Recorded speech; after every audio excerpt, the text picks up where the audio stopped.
जय भगवान श्री कृष्ण जी।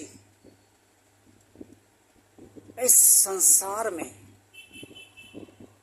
कोई व्यक्ति ऐसा नहीं है जिससे आप ये पूछिए कि क्या वो अपने भगवान के दर्शन करना चाहता है और उन्हें सजीव देखना चाहता है, तो हर व्यक्ति तुरंत ये कहेगा कि हाँ, मैं अपने भगवान के दर्शन करना चाहता हूँ, उसे पास से देखना चाहता हूँ और उससे वार्तालाप भी करना चाहता हूँ।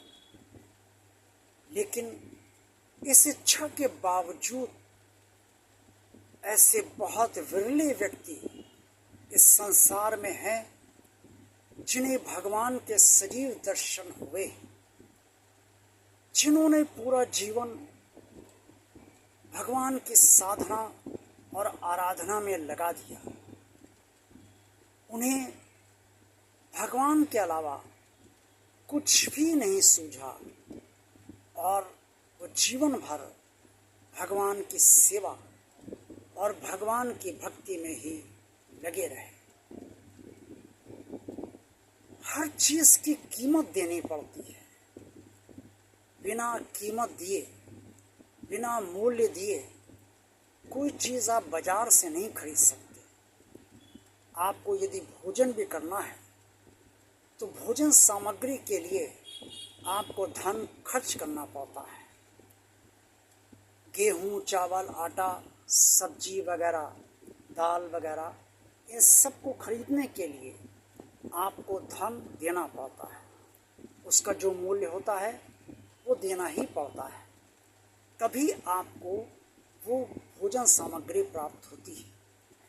इसी तरह से जब वस्त्र खरीदे जाते हैं अपने लिए या दूसरों के लिए, तो उसकी भी जो प्राइस, उसका जो होता है, जो कीमत होती है, जो मूल्य होता है, वो हम सबको चुकाना ही पड़ता है। अगर मकान बनवाना है या खरीदना है तो उसका भी किराया, उसकी भी कीमत हमें मूल्य चुकाना ही पड़ता है, उसका पेमेंट भुगतान करना ही पड़ता है।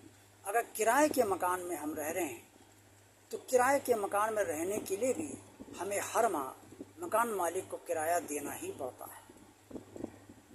कोई भी सेवा अगर हमें किसी की लेनी है तो उस सेवा का प्रतिफल भी कहीं ना कहीं हमें चुकाना ही पड़ता है।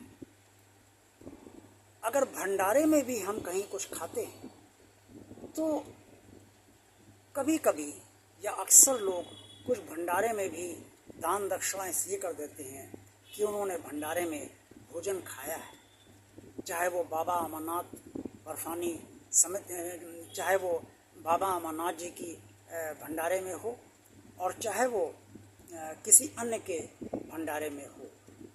जहाँ भी हम, जो कैंप में भंडारा लगता है उसमें जहाँ हम खाते हैं, वहाँ हम ये सोच कर दान दे देते हैं कि भाई इतना खाया पिया है तो कुछ तो दान हमें यहाँ दक्षिणा करनी ही चाहिए। कहने का तात्पर्य सिर्फ ये है कि अगर हमें कुछ पाना है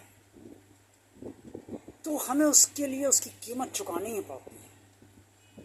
भगवान को पाने के लिए भी उसका मूल्य अदा करना पड़ता है और उसका मूल्य धन नहीं है, सेवा है। उसका मूल्य आपके कर्म है, उसका मूल्य आपके विचार है, उसका मूल्य आपकी शुद्ध और पवित्र भावना है, उसका मूल्य आपका भगवान के प्रति समर्पण है और सबसे बड़ा मूल्य आपका भगवान के प्रति प्रेम है। जिनके पास ये सब कुछ उपलब्ध है उन्हें इस जन्म में नहीं तो जैसी भगवान की इच्छा अगले जन्म में उन्हें दर्शन अवश्य हो जाते हैं। श्रीमद् भगवद गीता स्पष्ट तौर पे ये प्रमाण देती है कि जितने भी शुभ कर्म किए जाते हैं उसका फल अवश्य प्राप्त होता है और शुभ कर्म करने वाला कभी भी निंद गति को प्राप्त नहीं होता, अर्थात नीच गति को प्राप्त नहीं करता है। इसी तरीके से भगवान के दर्शन के लिए जितने भी कर्म हमें करने पड़ते हैं और जो भी सेवा हमें करनी पड़ती है वो शुभ कर्म है, और इन शुभ कर्मों का फल हमें जो भी भगवान देना चाहता है वो देता है। इस वीडियो की आरंभ में मैंने आपसे ये कहा कि जिन लोगों ने, जिन भक्तों ने अपना पूरा जीवन भगवान की साधना और आराधना में ही गुजार दिया, और उन्होंने सिर्फ ये सोचा कि ये जन्म हमें मानव सेवा के लिए तो मिला ही है, लेकिन भगवान की सेवा के लिए मिला है, और भगवान की प्राप्ति करके, भगवान के दर्शन करके ही हम इस भगवत सागर से पार हो सकते हैं, इस संसार से पार हो सकते हैं और पुनर्जन्म के चक्र से हमेशा के लिए मुक्त हो सकते हैं। उन्होंने अपना पूरा जीवन भगवान के साधना और आराधना में इसीलिए गुजार दिया, इसी उद्देश्य को प्राप्त करने हेतु। क्या ये बहुत कठिन कार्य है? क्या ये सबके लिए संभव है?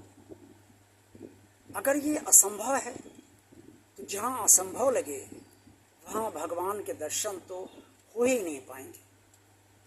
सजीव दर्शन का विचार ही त्याग देना ही उत्तम है, और जहाँ ये लगे कि नहीं, प्रयास किया जाए, संभव हो सकता है या संभव है, वहाँ पर हमें निरंतर प्रयासरत रहना चाहिए। भगवान के दर्शन करने हैं भाई, और जब भगवान के दर्शन करने हैं तो उसके लिए हमें कठोर साधना, कठोर आराधना करनी पड़ेगी। अब कठोर साधना हर के बस की बात नहीं, और आराधना भी सबके बस की बात नहीं। मन भगवान में रमण करे, बुद्धि भगवान में रमण करे, विचार भगवान से संबंधित हो, और चिंतन मंथन भगवान का ही हो हमारे पास। जब भगवान की प्राप्ति, भगवान के दर्शन ही हमारा उद्देश्य है, तो हमारा हर कर्म भगवान की प्राप्ति हेतु ही होना चाहिए, भगवान के दर्शन पाने हेतु ही होना चाहिए। माता शबरी जी को ये विश्वास था कि राम आएंगे, अवश्य आएंगे। कई लोगों ने उन्हें ये गुमराह करने का प्रयास किया कि तुम इतना इंतज़ार कर रही हो, क्यों इंतज़ार कर रही है, क्यों प्रतीक्षा कर रही है, क्या पता राम आएंगे भी या नहीं आएंगे।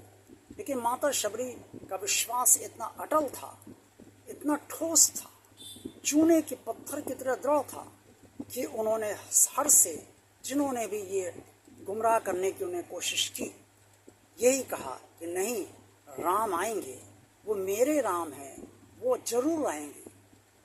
उनका ये अटल विश्वास ही फलीभूत हुआ, और प्रभु राम ने उनकी झोपड़ी में पहुंचकर उन्हें अपने सजीव दर्शन दिए, और अंततोगत्वा अपने में समाकर उनका उद्धार कर दिया। माता शबरी मोक्ष को प्राप्त हो गई, अर्थात परमात्मा को प्राप्त कर लिया उन्होंने।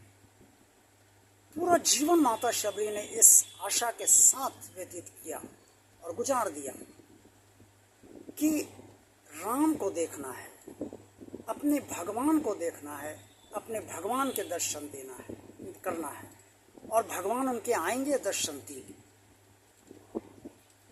जब इतनी दृढ़ निश्चय, हमारा इतना दृढ़ निश्चय होता है, जब इतनी दृढ़ इच्छा हमारे भीतर होती है, तभी भगवान मिलते हैं। और जब इतनी दृढ़ इच्छा होती है, जब इतना दृढ़ निश्चय हमारा होता है, तब वैसे ही हमारे कर्म भी होते हैं, हमारे वचन भी होते हैं, और हमारी वाणी भी होती है। और कर्म, वचन और वाणी के अनुसार ही परमात्मा सदा फल देता है। भगवान के दर्शन करना निष्काम है, सकाम नहीं कि भगवान के दर्शन हो हम उससे कुछ मांग लें। निष्काम जो दर्शन करना चाहता है, भगवान के दर्शनों से देर से भले ही सुलभ हो, लेकिन होते अवश्य हैं। अब ये प्रभु की इच्छा है कि वो आपको इसी जन्म में दर्शन देंगे या अगले जन्म में। हर निर्णय अपने प्रभु पर ही छोड़ देना चाहिए। प्रभु जो उचित समझें वही करें, क्योंकि प्रभु जो उचित समझेंगे वो आपके हित में ही करेंगे। वो परम पिता, परम माता, परम गुरु सदा आपका हित ही तो चाहता है। जय भगवान श्री कृष्ण जी।